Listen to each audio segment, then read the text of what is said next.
ಹಾವು ಸಾಯಲ್ಲ, ಕೋಲು ಮುರಿಯಲ್ಲ. ರಾಜ್ಯದಲ್ಲಿ ಸಿಎಂ ಮತ್ತು ಡಿಸಿಎಂ ಹುದ್ದೆ ಫೈಟ್ ಅದೇ ರೀತಿ ನಡೀತಾ ಇದೆ. ಇದಕ್ಕೆ ಬೋನಸ್ ಎನ್ನುವಂತೆ ಸಚಿವ ಕೆಎನ್ ರಾಜಣ್ಣಗೆ ಸ್ವಾಮೀಜಿಯೊಬ್ಬರು ಮಠದ ಆಫರ್ ಕೊಟ್ಟಿದ್ದಾರಂತೆ. ರಾಜಕೀಯ ವರ್ಸಸ್ ಮಠದ ಪಾಲಿಟಿಕ್ಸ್ ಕುರಿತು ಒಂದು ರಿಪೋರ್ಟ್ ಇಲ್ಲಿದೆ ನೋಡಿ.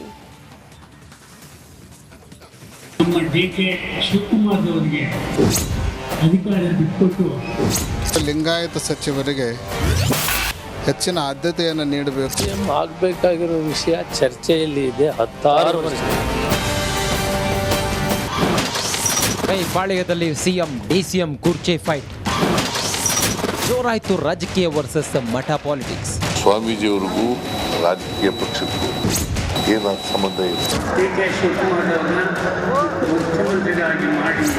ಯಾರೋ ಹೇಳ್ತಾರಂತ ಎಲ್ಲೋ ಚರ್ಚೆ ಆದ್ರೆ ಬದಲಾವಣೆ ಮಾಡಬೇಕಾಗುತ್ತೆ. ಡಿಕೆಶಿಗೆ ಸಿಎಂ ಕುರ್ಚಿ ಬಿಟ್ಟುಕೊಡಿ. ಒಕ್ಕಲಿಗ ಸಮುದಾಯದ ಚಂದ್ರಶೇಖರ್ ಸ್ವಾಮೀಜಿ ನೀಡಿದ ಹೇಳಿಕೆ ಕೈಪಾಳ್ಯದಲ್ಲಿ ಅಲ್ಲೋಲ ಕಲ್ಲೋಲ ಸೃಷ್ಟಿಸಿದೆ. ಕಾಂಗ್ರೆಸ್ನಲ್ಲಿ ಸಿದ್ದರಾಮಯ್ಯ ಮತ್ತು ಡಿಕೆ ಬಣಗಳಿವೆ ಅನ್ನೋದು ಮತ್ತೆ ಮತ್ತೆ ಜಗಜ್ಜಾಹೀರಾಗ್ತಿದೆ. ಶ್ರೀಗಳ ಹೇಳಿಕೆಗೆ ಕೆರಳಿ ಕೆಂಡವಾದ ಸಚಿವ ಕೆಎನ್ ರಾಜಣ್ಣ ಸದ್ಯಕ್ಕೆ ಸಿಎಂ ಕುರ್ಚಿ ಖಾಲಿ ಇಲ್ಲ ಅಂತ ಕೌಂಟರ್ ಕೊಟ್ಟಿದ್ದಾರೆ. ಈ ಸಿಎಂ ವಿಚಾರ ಏನದ್ರಲ್ಲಿ ತಪ್ಪೇನಪ್ಪ ಇದೆ ಕೇಳಿದ್ರೆ ತಪ್ಪೇನಿಲ್ಲ. ನಾವೇನು ಅಂತಿಮವಾಗಿ ನಿರ್ಣಯ ಮಾಡೋದು ಕಾಂಗ್ರೆಸ್ ಪಕ್ಷದಲ್ಲಿ ಹೈಕಮಾಂಡ್ನವ್ರು ಮಾಡೋದು. ನಾವು ಕೇಳ್ದೇನೆ ಇದ್ರೆ ಅವ್ರ ಗಮನಕ್ಕೆ ಏನು ಹೋಗ್ತದೆ? ನಾವು ಕೇಳಿದ್ದೀವಿ. ಅಂತಿಮವಾಗಿ ಹೈಕಮಾಂಡ್ನವರು ಏನು ನಿರ್ಣಯ ತಗೊಳ್ತಾರೋ ಆ ನಿರ್ಣಯ ಎಲ್ಲರ ಮೇಲೂ ಕೂಡ ಅದು ಬೈಂಡಿಂಗ್ ಇರ್ತದೆ. ಅದರಲ್ಲಿ there is nothing is there to find fault ಅಂತ ನನ್ನದು ವಾದ. ಏನು ಸ್ವಾಮೀಜಿಯವರ ಭಾವನೆ, ಸಮುದಾಯದ ವಿಚಾರ ಹೇಳಿಕೊಂಡಿದ್ದಾರೆ. ಆದರೆ ಸ್ವಾಮೀಜಿ ಹೇಳ್ತಾರೆ ಅಂತ ಸಿಎಂ ಸ್ಥಾನ ಬದಲಾಯಿಸೋಕೆ ಆಗಲ್ಲ ಅಂತ ಸತೀಶ್ ಜಾರಕಿಹೊಳಿ ತಿರುಗೇಟು ಕೊಟ್ಟರು. ಪಕ್ಷಕ್ಕೆ ಸಂಬಂಧಪಟ್ಟದ್ದು ವಿಚಾರ ಯಾರೋ ಹೇಳ್ತಾರಂತ ಅಥವಾ ಎಲ್ಲೋ ಚರ್ಚೆ ಆದ್ರೆ ಅದನ್ನ ಬದಲಾವಣೆ ಮಾಡ್ಲಿಕ್ಕೆ ಆಗೋಲ್ಲ. ಅದು ಪಕ್ಷದ ತೀರ್ಮಾನ, ಹೈಕಮಾಂಡ್ ತೀರ್ಮಾನ ಅಷ್ಟೇ.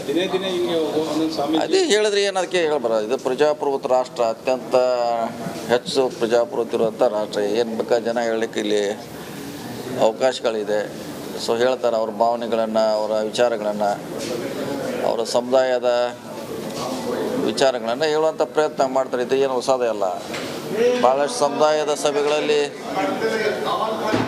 ಸ್ವಾಮೀಜಿ ಅವರು ಹೇಳಿದ ಉದಾಹರಣೆಗಳು ಸಾಕಷ್ಟಿದೆ. ಅವರು ಹೇಳಿರ್ಬೋದು ಯಾರು ಅಷ್ಟೇ.